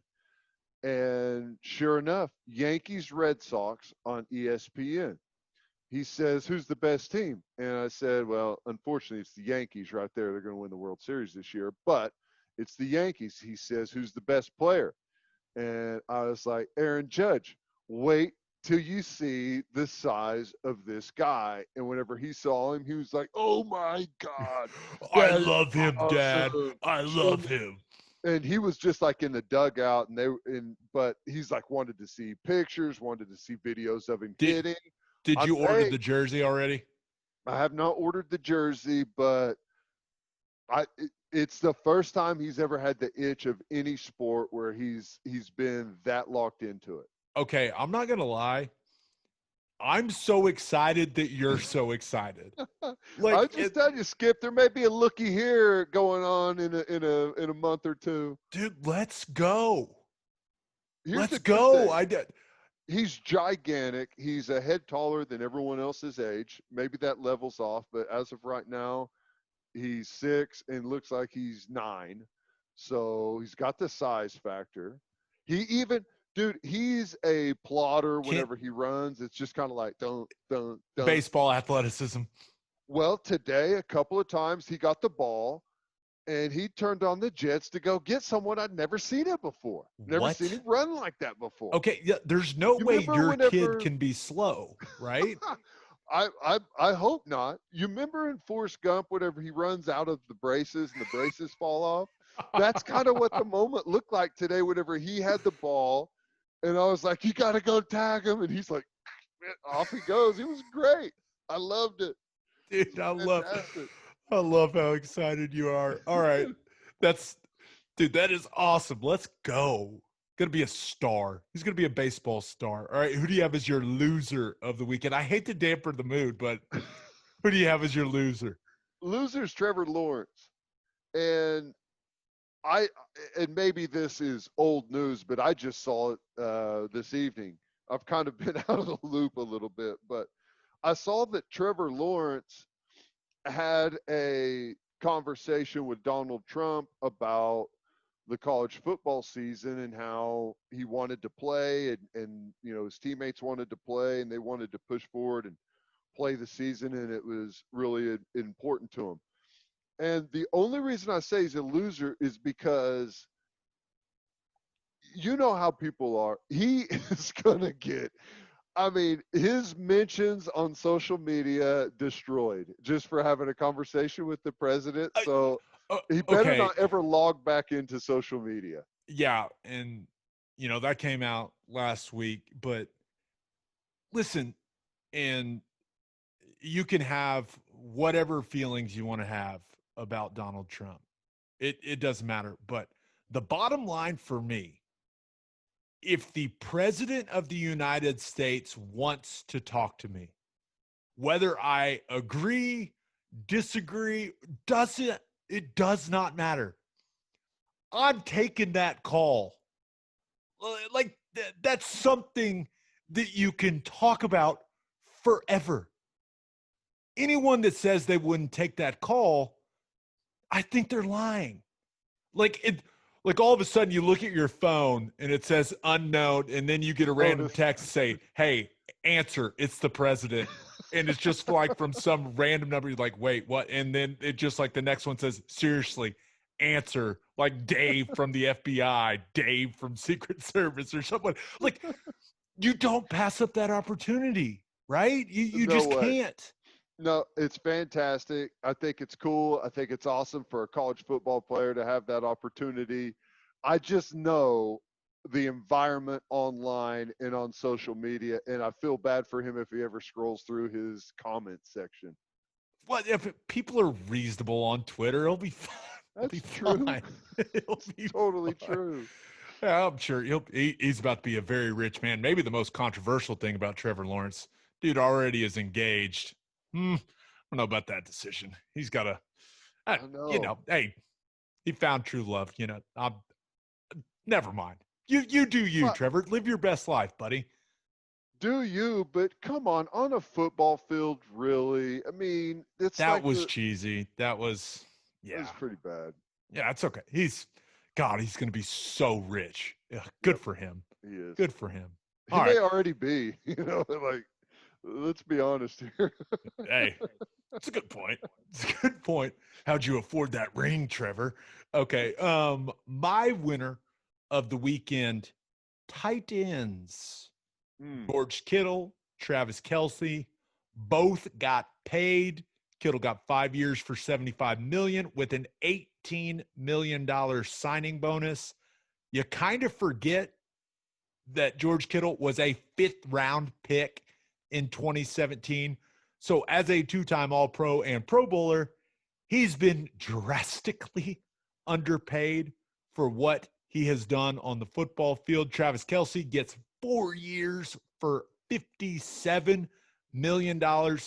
Such a fun player to watch, not just on the field, but also on the mic. I think the guy is absolutely hilarious. His dancing, probably one of my favorite things in the NFL. He gets the big deal. And what does he do? He buys a building for his foundation that will give inner city Kansas City teenagers a safe place that will get those kids prepared for careers in science, technology, engineering, and math. That is so damn cool. Teddy, we talk about it all the time on the OU broadcasts, just how difficult great tight ends can make a defense's life. And these are the two best doing it. I think if you look at George Kittle's the best all-around tight end, and then Travis Kelce is the best receiving tight end. I mean, these guys are fantastic. They deserve that money. They are matchup nightmares, and this is a win for tight ends at every level, right? This position continues to expand in its importance, and it was really cool to see these guys get broke off. And you know, the tight end position does continue to expand, like you said, but this is really the first time in the history of the position that they've been paid accordingly. Tight ends have always been way underpaid for what they contribute offensively. If you would have told me 5, 6, 7 years ago that George Kittle is going to sign a $75 million contract in the NFL, I would have laughed your ass into next year. But he's fantastic. He's great. Dude, he's so fun to watch. And I know, the thing about it is he's a fun guy. He's the energy, the passion there for may the be more game. Personality at tight end position in the NFL than anything else. Gronk, Kelce. I mean, there's a lot of personality that comes with that. Aaron Hernandez. Whoa. Sorry, too soon. Whoa, man. That took a turn. Good God. It's just shocking to me that Kittle got a $75 million deal. I mean, well, it's not shocking anymore when you watch the dude play. No, it's not shocking but absolute beast. From how far he's came, like, where was his draft? I mean, I knew the kid because his dad was on the staff at OU. And he was around. Yeah. He was around. And if you would have told me, hey, that kid is going to be the best tight end in football, I would have been a little surprised, but it sounded like something clicked, about midway through his career at Iowa. He started taking it more seriously, and now the dude's a monster. He's a monster. Tight ends with some connections to Oklahoma, man. There's been a lot of dudes come through here, even though he didn't come to the universities. He spent time in Oklahoma. You got Andrews out there. I mean, there's been some money. Lane Johnson, tight end, Oklahoma, making some money in the doing league. Pretty good. Yeah, that's pretty cool. But good for the tight ends everywhere. And then my loser of the weekend. Now, there was a story where a caddy went into a bunker and touched the sand with his hand that cost a kid a chance at winning the U.S. Amateur. But that was a bad story. The story about my loser of the weekend is worse, and it's got a little local flavor because Kima Siverin played his last 2 years at Oklahoma State. He was mainly just a special teamer, so that's a name that maybe even the biggest Oklahoma State fans may not know until now, because our man Kima, he must have been pretty good at special teams because he got into a camp. He was in training camp with the Seattle Seahawks as an undrafted free agent, but he was cut this week because he was caught on video trying to sneak a girl into the team hotel during training camp. He went as far as having the woman dress up in Seahawks gear to try and disguise her as a Seahawks player. In all of the dumb shit that I've seen and heard from football players in my day and things that I had teammates do and stories that I have heard, this is up at the top of the list of the dumbest thing a guy has ever done. Trying to sneak a girl into the hotel room during the most tightly regulated situation ever in NFL history. You're an undrafted guy, so you have absolutely no clout. It is unfucking believable. That is the only way to describe this. I read this story 10 times. I was like, there's no, like, I'm missing something. There's got to be some detail. It's like, this girl, she must have just been incredible to go to the links to try to do this. It is beyond idiotic. Now, it's hilarious. I don't want to make it sound like it's not funny, because I also laughed my ass off when I read this story. But really, I mean, Teddy, really? Undrafted special teamer sneaking girls into the hotel during the coronavirus stuff? What? Well, she must have not been that awesome if you thought you could honestly pass her off as a football player, right? Maybe. She's built like a defensive tackle. I mean, it's beyond shocking that this would happen. But it does make you think for a second. You know, he got caught. And I'm not saying that other guys have tried to dress a girl up like one of the teammates to get them in, but I'm sure it's happened before. It does kind of give you a peek into the extremes that guys will go to break the, not quarantine, but the bubble, so to speak, you know. And we've seen this in baseball, right? Major League Baseball knows how important it is for these guys to follow the protocol. So we have a season. We've got guys going to casinos and partying and going out. We've got Lou Williams going to a strip club, and the NBA's the strictest bubble we've ever seen in sports. So it does let you know that these guys, it's like, even though there's someone that's got all of this on the line, something they've waited for their entire life, they just can't even wait. It's fascinating to me. Fascinating. He will never get a shot again. No. I mean, ever. I don't know. He's radioactive waste at this point in the like NFL.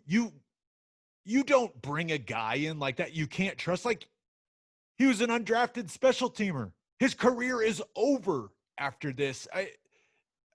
Now I feel for the guy. Like, didn't get to put anything on tape. Like, that's the most important part. But you also look at how stupid this was, and you go, that's unbelievable. It's truly unbelievable. It really is. I mean, it is, but I don't know. People are really stupid. There's a lot of stupid people. We've talked about some of the drug test stuff. You know, I mean, you've got guys that are in the program in the NFL, which means you get tested daily. Like, every single day, they test you for alcohol, drugs, every single day. You know it's coming. There is no it is not a mystery. Yeah, it's coming. It's every single day. And there's guys that'll fail that. So, you know, I don't know, man. There's a big part of me that thinks that our man Kima has done this a lot, right? This isn't something you don't just, this just didn't magically pop into his head and go, you know what? I'm going to try this. Like, he's obviously done this like 10 times before, and he's like, guys, it's going to work. I've done it so many times. It'll be fine. And then, oh my gosh, the coffee. This must have been his move. I wonder if this is like how he got people into the team hotel in 100%. College. And I've done this a million times. That's funny.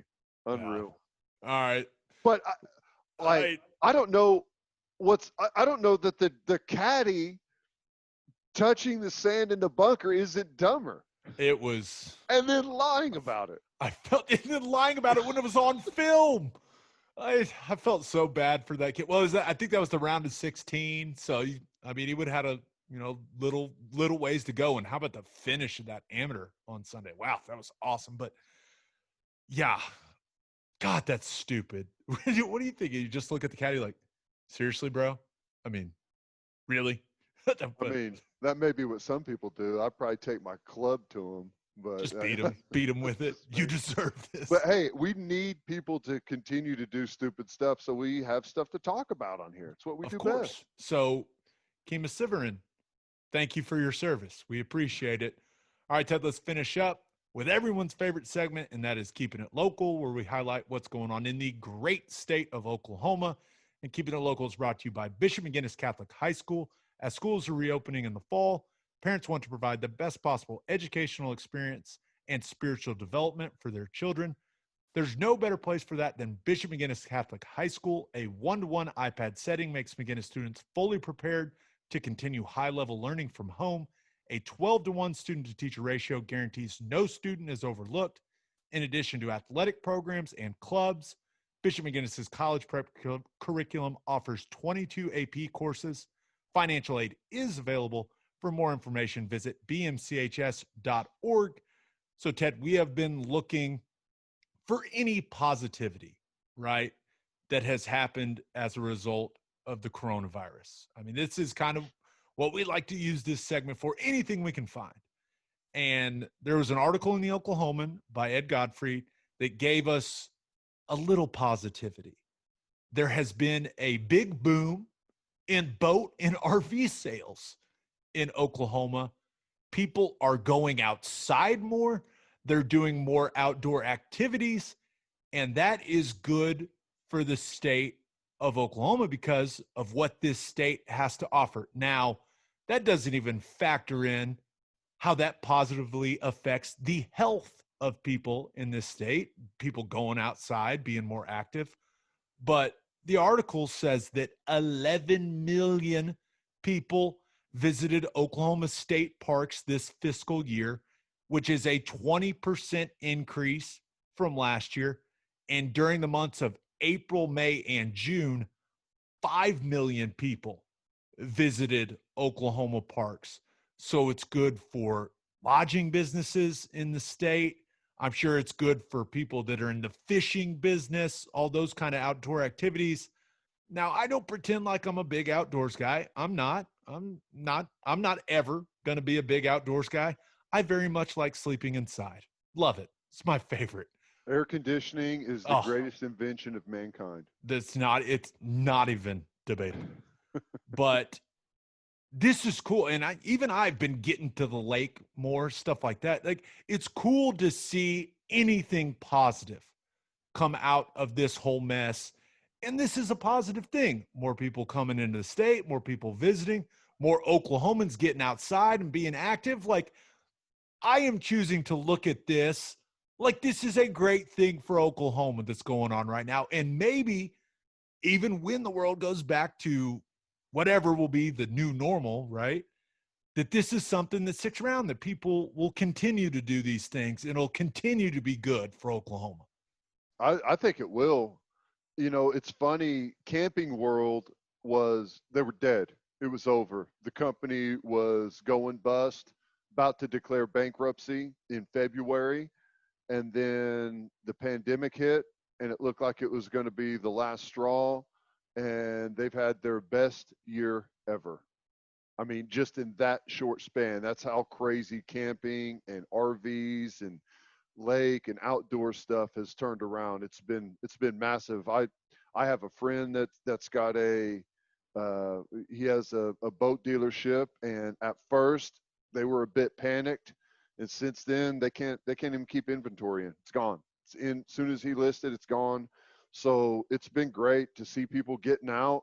We went to the lake this last week in Missouri, Table Rock. It was beautiful. There was a ton of people out. Everyone's outdoors, swimming. My kid was jumping off cliffs at Table Rock Lake. It was fantastic. And I think people, instead of sitting in their homes and everyone's staring at screens, they're out making memories. And I mean, from my childhood, we started going to the lake whenever, as far back as I can remember, and that's where the majority of my memories from my childhood are from the lake. So I love to see it. I think it's fantastic. Yeah, I think it's spending time outside. I don't know. I don't know the science behind it, but it just feels like it's good for your soul. Vitamin D, baby. Obviously the vitamin D. You can never get too much D in you. Yeah, I said it. But it's just cool. It's cool, and it's something positive. That's the thing right now. Like, even with, football still kind of being up in the air, and a lot of people still struggling financially, and businesses, not knowing about their future stuff. Like, I am trying to find anything positive in this state, and that's positive. So I love it. Well, here's the other thing too. Here's another one of the benefits is when you've got 11 million people that have visited Oklahoma State parks this year, way Probably up a lot from from last Texas. year. The more that people go out and say, "Huh, this is nice. This is great." The more people want to take care of it. The Right. more people want to fund it. The more people that go there and spend money. It goes to those parks. People get their fishing licenses and hunting licenses. That revenue is what helps those state parks really, really prosper. So, and everyone, the more they go out there, the more they want to keep it clean, and people want to buy in. As long as you don't have knuckleheads out there abusing it and trashing the area, then I think it's Stupid just knuckleheads. a total positive. I like it. And then you also have, right, you got the people that are coming for the outdoor stuff, but maybe they want to spend a night in the city, Tulsa, Oklahoma. It just feels like this is good for everything. So just wanted to finish on a positive note. Let's stay positive, people. Teddy, episode 34 in the books. We'll have a new podcast that'll drop Thursday morning. Just a reminder, you can hear Teddy from 2 to 6 on Sports Talk 1400. And you can hear me on SiriusXM Big 12 Radio Channel 375. Hope you all have a great week. Until next time, we appreciate y'all for listening. And do what you always do, Oklahoma.